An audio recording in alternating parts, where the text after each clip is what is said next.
신약성경 유다서 1장 1절에서 10절입니다. 오늘 교회가 이단으로 말미암아 몸살을 앓고 있습니다. 이제는 교회 안으로 은밀하게 들어와서 오랫도록 동아리를 틀고 있다가 무리를 지어서 교회를 통째로 삼키려고 하는 그런 시도를 하고 있습니다. 이것은 교회가 그만큼 약해졌다는 것입니다. 터가 흔들리고 있다는 것입니다. 이럴 때 유다서는 우리에게 매우 중요한 말씀이 됩니다. 거짓 교사들의 몽타주를 아주 면밀하게 작성해 나갑니다. 그들은 어떤 사람인가? 구약 성경에 나와 있는 많은 잘못된 인물들 가운데 누구를 닮았는가? 그리고 그들은 어떤 일을 하는가?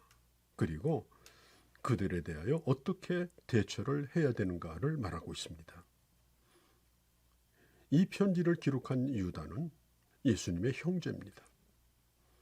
처음에는 예수님의 형제와 모친까지도 예수님을 믿지 않았습니다.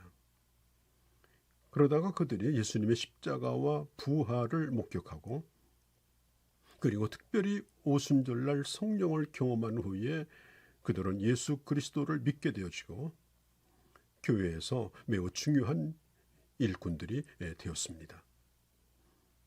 유다는 자기 자신을 소개하기를 그리스도의 종이라고 말하죠. 육신적인 혈연 관계를 떠나서 예수가 누구인가를 그는 알았기 때문인 것입니다. 오늘 1절에 보면 이 편지를 받는 대상이 누구인가? 성경은 이렇게 말합니다.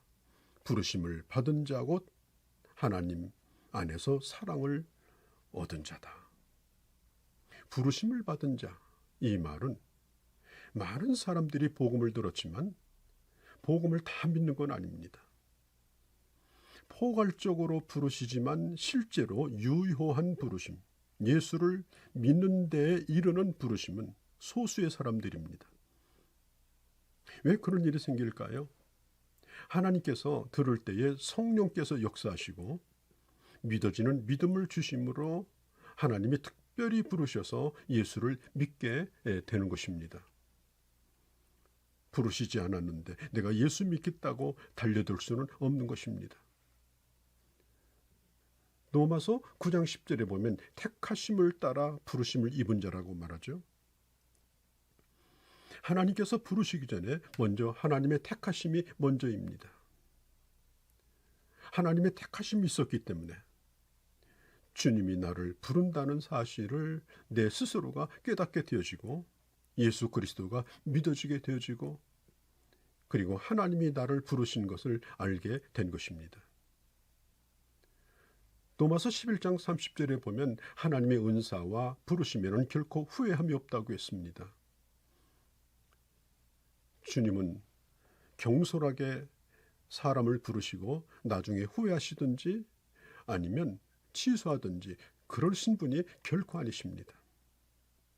하나님은 한 번 부르신 자를 끝까지 버리지 않습니다. 끝까지 붙들어 주십니다. 그리고 이렇게 말하죠. 하나님 안에서 사랑을 얻은 자. 내가 하나님을 사랑한 것이 아니라 하나님이 나를 사랑한 한 것입니다.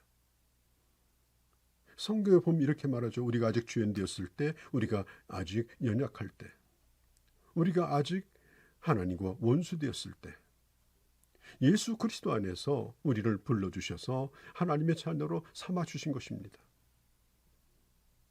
우리는 하나님의 사랑을 입은 자들입니다.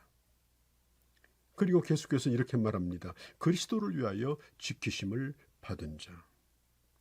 성도는 하나님이 지키는 자입니다. 디모데후서 1장 12절에 내가 의탁한 것을 끝날까지 능히 주님이 지키실 것을 확신한다고 했습니다. 오늘 내가 믿는 바가 있습니다. 내가 주님 앞에 드리는 고백이 있습니다. 그런데 결코 주님은 그러한 나를 끝까지 버리지 아니하시고 지켜주시는 것입니다. 언제까지? 내 구원이 완성되는 그날까지. 언제까지? 주님 오시는 그날까지. 히브리서 13장 5절에 결코 우리를 버리거나 우리 주님은 우리를 떠나지 아니하신다라고 단호하게 말씀하셨습니다. 그러므로 결코 사람을 두려워하지 말라고 말씀하셨죠. 자, 3절에서 성경은 말합니다. 사랑하는 자들아, 우리가 일반으로 받은 구원에 관하여라고 말합니다. 자, 일반으로 받은 구원이 뭘까요? 우리는 똑같은 예수를 똑같은 믿음으로, 똑같은 성령 안에서 우리는 믿는 자들이라는 것입니다. 우리의 믿음은 각각 다른 것이 아닙니다. 어떤 주관적인 체험이나 기준에 의해서 믿은 것이 아닙니다. 우리는 똑같은 하나님의 약속을 믿고 일반적인 구원을 받은 자들입니다. 자, 이단들은 어느 날 갑자기 우리에게 와서 아주 신기한 얘기를 합니다. 듣지도 보지도 못하던 말을 합니다. 신기한 비유풀이를 합니다. 숫자 얘기를 합니다. 무슨 상징 얘기를 합니다. 그럴 때에 여러분, 호기심에 빠져서 그들의 말에 귀를 기울이지 않아야 합니다. 우리가 일반으로 믿는 믿음은 우리가 하나님 앞에 드리는 신앙 고백을 기초로 한 믿음인 것입니다. 그래서 우리는 서로 연합하여 함께하여 우리가 받은 구원이 하나의 구원이기 때문에 우리는 악한 자들에 대하여 함께 대적해야 하는 것입니다. 우리는 신분이 다를 수 있습니다. 언제 예수 믿었는지 시기도 다를 수 있습니다. 교회 안에서 직분도 다를 수 있습니다. 그렇지만 분명한 것은 우리는 똑같은 구원을 받은 자들입니다.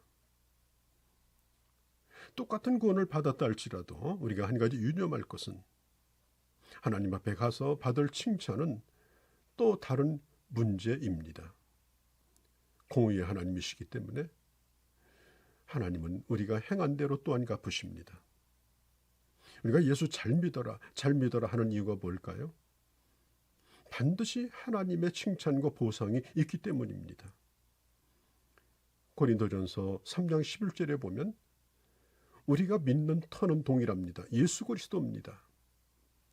그러나 고린도전서 3장 13절에 보면은 우리가 그 터 위에 짓는 집은 어떤 사람은 보석, 금은으로, 어떤 사람은 불타서 없어지는 풀이나 나무나 짚으로 짓는다고 했습니다.